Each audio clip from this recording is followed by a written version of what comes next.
Bonjour à tous. Hello everyone. Thanks to be here. For the one who are not in front of Vitalik, you are really the pure legal fan of crypto regulation. So I have founded a law firm 3 years ago in Paris, and it's a digital law firm named Orwell.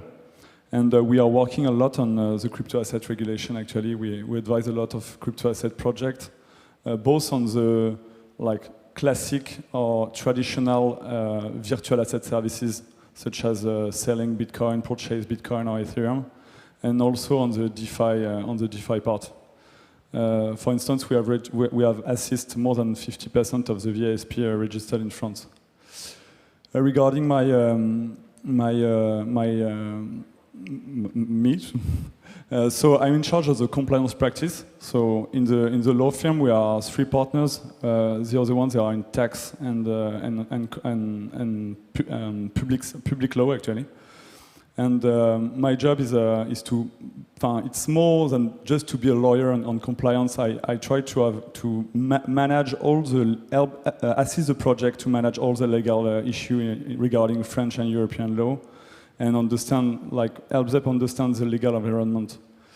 So I have do some very boring stuff regarding giving lectures, talking with the politics, and I'm participating to the SEC since the beginning. So it's a conference I like very much.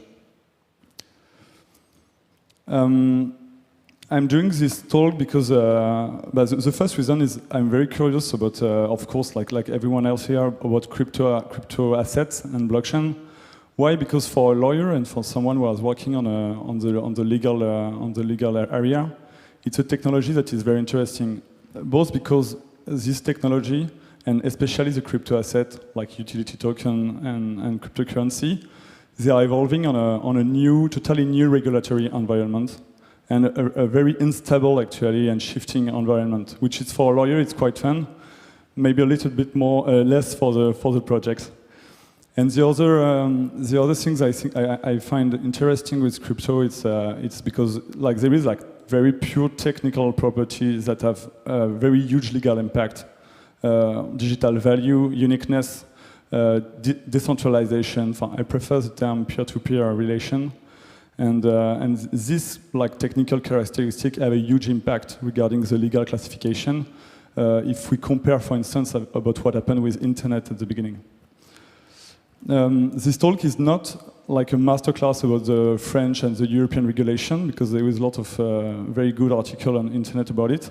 But it's more like presenting what I have understand about it, very globally, and give you some tips and some advice about what a lawyer think about this regulation, what does it mean for this industry, and especially what does it mean for the next 2, 3, 4, 5 years. So there is basically the regulation. I'm talking about virtual asset service provider regime and MiCA. So MiCA, it is the coming European regulation, but you have to understand that there is 3 main categories of regulation. When someone enters into my firm, I always ask him about the tax, the tax issue raised by the project, especially if we are in DeFi or if there is the token issuance, because it's something very important for a year. Everybody is very focused on security regulation and KYC/AML because it's kind of intriguing and sexy, but the tax, they will never forgive you. And they're operating right now, and they don't care about what you are doing. They just, you just need to pay your tax if you are in France, for instance, or if you are in UK. And it's something very important, and some people have sometimes forget about it because they are too focused on the other side of the regulation. When we are talking about crypto regulation, we are talking about 2 things. On the one hand, there is the AML CFT, so anti-money laundering and counter-financing terrorism, which is really an independent regulation. There is a lot of people that are subject to this regulation in crypto, but also me as a lawyer, for instance, I'm subject to this regulation without being a financial intermediary. So it's very something independent. And on the other side, you have really the financial regulation, who have a very different purpose. It's not like counter the financing of the terrorism, for instance, it's to really like protect the investors and protect like the common investors and eventually, even if we are not at this stage yet in the crypto industry, protect the market, the transparency of the market. But it's really different. It's very two things to separate. So the VASP regime, I will talk about the French one, but it's basically the same in France, in UK, and Germany.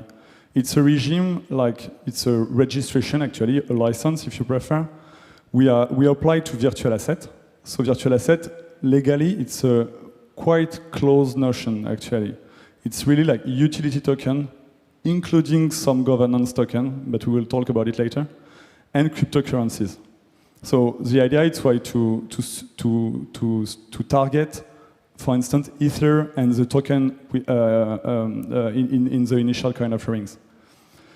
So when we say that, we exclude actually security token, and by security token, I'm talking about something quite blurry because security token is both like a security that you have put into a token, if I may say, but it also includes a token that has the same characteristic of a security. So there is, I will not give the name, but there is some token into the DeFi which are, in my view, security token without being branded as a security at all. And the non-fungible token, which is a very interesting topic and very like hypey topic this year, they are also excluded, at least in France, because the absence of fungibility does not make them in line with the mean of payment that cryptocurrency is. And like if you want to launder something, like using a mean of payment is better than using something that is unique. So in France, like selling an NFT, for instance, or be an NFT issuer, you are not subject to the VASP regime, and then you are not subject to anti-money laundering regulation. Why? Because the VASP regime actually targets only few services, like the most high-risk activity. So there is basically 4 activities right now, like custody, when you keep the crypto of someone else, fiat to crypto and crypto to crypto, when you are selling fiat against crypto or selling crypto against fiat. Crypto to crypto is the same with 2 different crypto assets.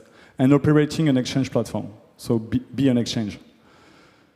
Everyone else is not regulated yet in France, and even elsewhere. If you are giving financial advice, for instance, on crypto asset, it's not regulated. So you just need a contract, and let's go.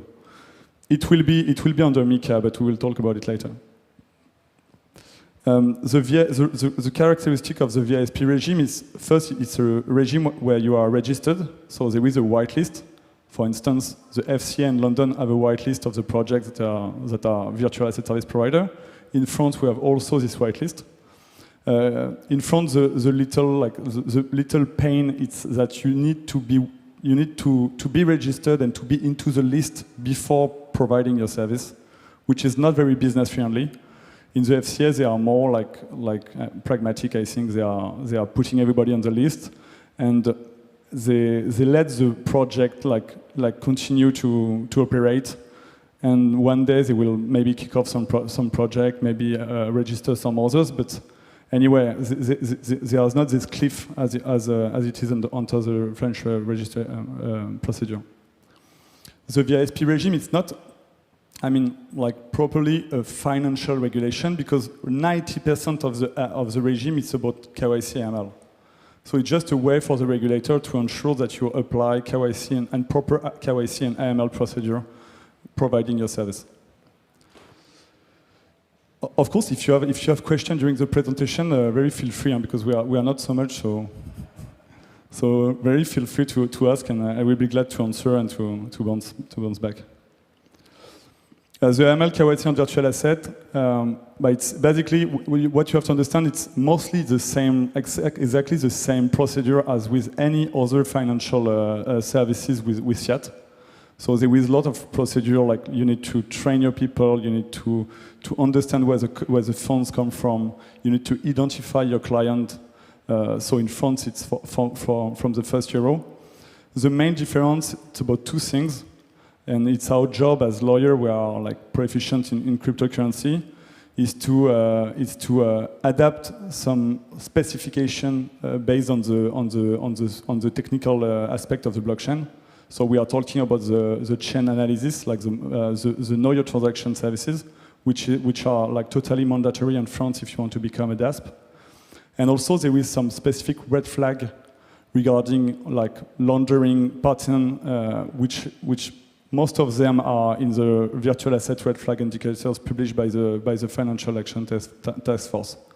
So for instance, it's when people use multiple different crypto public key, when you have pattern into the chain analysis, you see that someone is receiving a lot of payment of, I don't know, 100 euros of Bitcoin.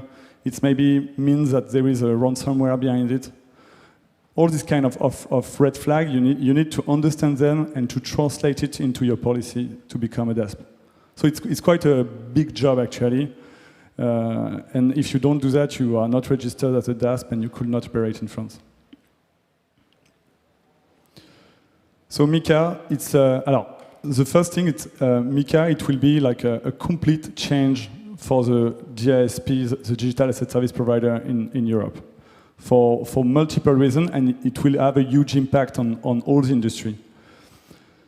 The first thing to say is that MiCA there is two parts in MiCA. There is the first part that I call the anti-Libra part, because it's all about stablecoin. Basically, they assimilate stablecoin with e-money, which is something that is that makes sense, and that's very. It's a way to kick Libra off the market in Europe and all the other stablecoin, unfortunately. And the other part, it's about the VASP regime, and they created a super VASP regime. So they put in line the VASP regime, which is now a very light regime because it's only about AML KYC, and they will make it in line with all the e-money institution, for instance, or e-money payment services or investment firm, like this same level of supervision. So it means that the cost to become a VASP, the duration to become a VASP, the people you will need to have to be a VASP and to stay a VASP will rise a lot, actually. This is, for instance, some requirements that is under the MiCA regulation and that do not exist right now for the GSP. So, for instance, the regulator will ask to have a IT security and system policy. It seems quite nice when it's right down on my presentation, but basically in France it means that you have to have a visa from the ANSI. It takes a month. It costs maybe 30,000 euros, and you have multiple back and forth with the ANSI only on the IT and system and security policy. And you have all other requirements on prudential. For instance, you will need to have insurance or to have a prudential funds to cover a loss. For instance, if you lose money of your client, you will have to. If you are a platform, you will need something that is very complex actually to do. Is to have a procedure to detect and to struggle against market abuse. We know that in the current cryptocurrency market, there is a lot of fake volume, wash trading, and these kind of things. This is absolutely prohibited on the. It exists, but it's absolutely prohibited on the financial instrument on the TradFi. And the exchange, the exchange we want to. We will address the European market, which is not the smallest one of the world after MiCA. Will need to be registered in Europe and to show that they are able to struggle to fight against this bad practice. And this is just I don't put all the requirements, but you understand that we are stepping into something completely new in terms of regulation, and the consequence will be it will be much more difficult to compete with the registered players because the the step the barrier will be very high. And at the same time, I think there will be a huge competition between the current VASPs themselves, because the smallest one will not be able to rise this level of supervision. So there will be both, I think, by other VASPs, there will be a lot of concentration. So MiCA it's very interesting on the legal aspect, but there is also a huge economic aspect.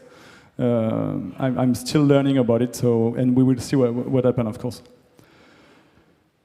Of course, under MiCA license, you will have something in counterpart.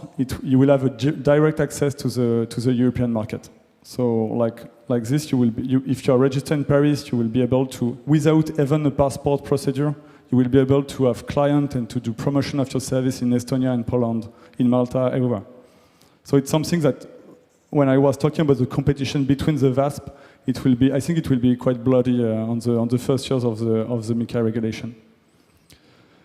For the VASP that is currently regulated, there will be a bridge. It will be more, I think, easier for them, basically because they are already regulated, so they know the mindset of the regulators. They start working on procedures, and they will have a special bridge. I mean, in France at least, to becoming a license under MiCA. Any question on MiCA or pas? It's okay. This is the other leg. I was talking about the financial regulation on the. This slide is quite empty because the package was published this morning, so I put it in emergency. But just we know that the European Union will adopt a new package of money laundering, with the beginning of a strong harmonization between the European countries. Because as you can expect, the KYC-AML is not exactly the same in France, in Germany, in London, and in Estonia, in Poland, in Italy. It's a little bit a mess, and there is some providers that are doing like regulatory shopping to find the nicest regulation. For the French, German, and I don't talk about the English one because they are not concerned anymore, but I mean, at least for the French and German VASP, this is a good news because actually they are, in my view, they are already on the top of the regulation regarding AML KYC. Especially in France, it's a very sensitive topic because we have France will be at the forefront of the anti-money laundering and terrorism financing. So the requirement is quite harsh. So it's quite good for the French actors. It will be maybe a little bit painful for the other actors which are in the jurisdiction we are late or we are more soft. Of course, regarding specifically the crypto and the virtual asset, the KYC-AML obligation will be rise up actually because, as you know, it's all about money laundering and financial terrorism.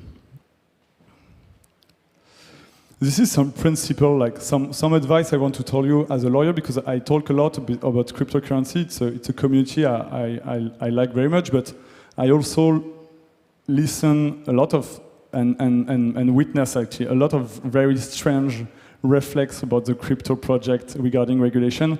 So it is a common advice for my last 3 years of practice advising this kind of project. The first one is, especially if you are like for instance, a DeFi project, which are like out of the, not out of the scope of the regulation, but out of the box of the regulation. It's just me. I used to say to this kind of project, like, you have to be careful about two things when you are in a regulated market. First, the man of the street and Wall Street. The man of the street, it means that if your project is targeting people who are not like the crypto geek who are currently listening Vitalik instead of me, you will necessarily have more scrutiny from the regulator, because the regulator is not here to protect us, if I may say, but the regulator protects the man of the street actually. The regulator is here to protect the people who don't understand what they are doing. So this is something I say a lot, because there is a lot of DeFi projects that actually are very experts. The users are experts. Everybody is expert. It's very close actually. And for this kind of project, for me, the regulatory risk is quite low. I mean, from now. And the other thing, it's when you are in a regulated market, you have to be very careful of your competitors. Because if your neighbor is regulated and you are not, he will, and I know that because it's something very common on the unregulated market. He will instantaneously, it will complain to the regulators, and you have to understand that a regulator never leave his desk. He's just waiting in the mailbox, complain from the people in the market, and after he's sending letters and calls the cops. It's how it works, and it's terrific, but it's like this. This is something it's always impressed me. Sometimes I met some projects. They told me, okay, I'm registered into the BVI or in the Seychelles, so it's okay. No, of course the regulation apply where the service is provided. So if you are an American project and you provide a service in France, you have to comply with the French regulation. If you are French and of course if you are registered into the British Virgin Islands, it's a very nice place with the tax rate is very low and the regulation is inexistent. But if your service is available in France and target to the French market, it doesn't make sense. So that's why I say like incorporate your project on a paradisiac island for different reasons that tax doesn't make sense at all. And it's even worse with a criminal offense. And so, for instance, being an unregistered VASP, it's a criminal offense. And with a criminal offense, it's automatic. If the victim is in France, for instance, the French law applies. If the victim is in Mexico, the Mexican law will apply. Whatever your location or whatever you are registered. A regulator on force regulation, so it seems quite simple, but I see a lot of projects in cryptocurrency because they are lost and because some of the regulators, especially in France, are very nice. We are talking to the regulators and seeking advice from the regulators is something you should never do. Really. I mean, a regulator is not here to help you. He can be very nice, but it's not here to help you, and he will never put a risk for you, actually. So, and even my advice is never ask a regulator something if you don't have the answer first, actually.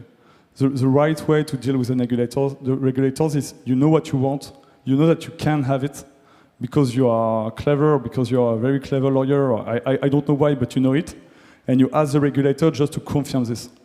All the other démarches, it's something very like, you don't know where you will land, actually.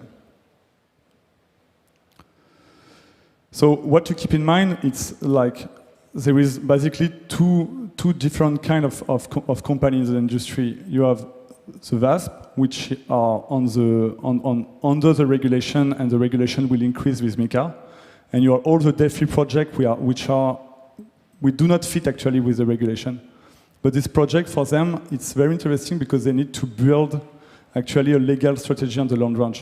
So maybe what they are doing right now, it's not in line with the regulation, but the idea is to find a way to land, I don't know, maybe in 2 or 3 years, maybe during the MiCA application, and there are always a lot of possibilities for this kind of project. You can fail, you can succeed, you can exit, you can be buy by regulated actors, you can becoming regulated, or you can becoming a pure technical provider without front end, without direct contact with the man of the street, and in this situation you are out of the scope of the regulation. And yeah, take your time because the time frame of the regulation and the regulators are not the same as crypto community and even mine. I mean, when I talk with the regulators, they told me, okay, we are here for more than 200 years, and we will still be here in 50 years, and we are not in a hurry, actually. And in crypto community, everything moving very fast, but being fast and thinking about the legal regulation is something that is not very compatible. Thank you very much for listening. If you have any question, I will be happy to answer.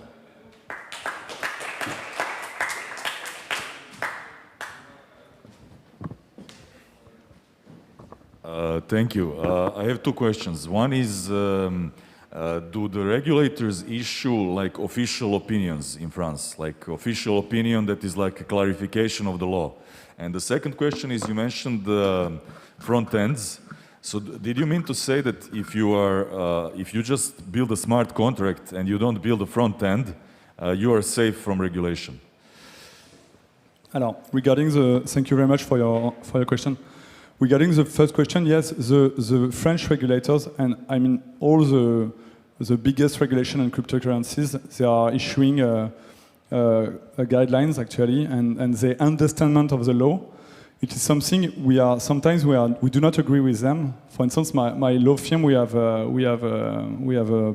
attacked this explanation at the beginning of the year because regarding some delay. Because it's just the position of the administration, huh? It's not the law. But it's quite interesting because they are giving a lot of highlight about how they treat the file, what they expect from the people who want to be regulated.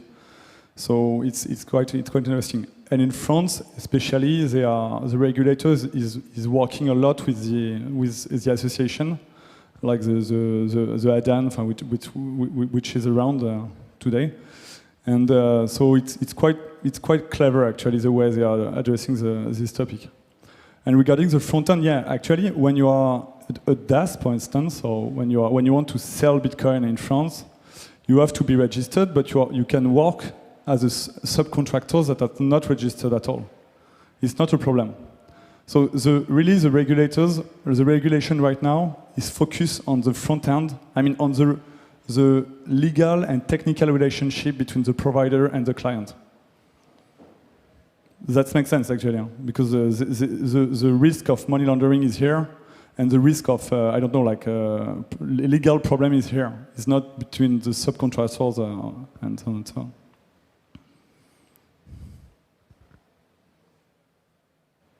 Any other questions?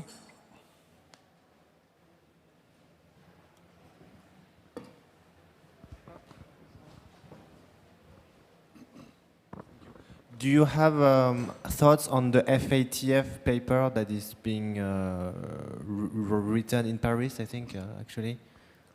Yes, so the FATF, it's for those who don't know what it is, it's the international organization which is working on the anti-money laundering recommendation. So it's basically like the Sauron of the AML in the world, like the big boss. And the worst part is they are quite good actually. They are working a lot on crypto assets. They understand quite well how it works. I have heard a lot of criticize very free, like during the SEC, telling that the FATF don't understand the technology. They understand it very well, and they have one goal is to enforce maximum of anti-money laundering. So we don't have the same goal in the life, but the goal is very clear. It's just every services that is touching cryptocurrency, allowing people to buy cryptocurrency, to monitor with one way or another, should be subject to regulation. So it's exactly what they are doing. They, of course, fighting the privacy coin because the money laundering regulation, the purpose of the money laundering regulation is to fight against the privacy. I mean, even if in privacy there is a good reason to want to stay private, but this regulation, the first step of this regulation is to identify your client. So telling to regulators that you like Edward Snowden and you want to protect your privacy doesn't make sense. And for the FATF, it doesn't make sense. So that's why they are like struggling to expand as much as possible the anti-money laundering regulation. And the last part is that they are very followed by everywhere. I mean, when FATF do something, me, with the French market authority, 3 months later, I have to apply what the FATF have said, and it's the same in London, same in US. So, but the anti-money laundering regulation never forbid to do something. You just have to have the right policy and the right procedures, and it's okay. I mean, for the traditional services, if you're a DeFi project, of course, it's a little bit more complicated.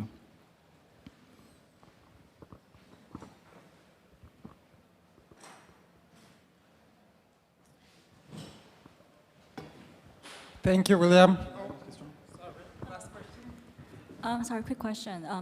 What are some effective ways that you see DeFi project implement like travel rule, I guess compliance? I was curious if you see any mechanism that's built in the protocol to fulfill travel rule requirements. But regarding the travel rule, actually, it's a very complicated. The travel rules, for those who don't know what it is, it's just the FATF and the regulators want to have a traceability. I mean, with your name and your surname, when you are sending cryptocurrency from one point to another. For me, it's actually I don't know how it will be implemented, except between VASP.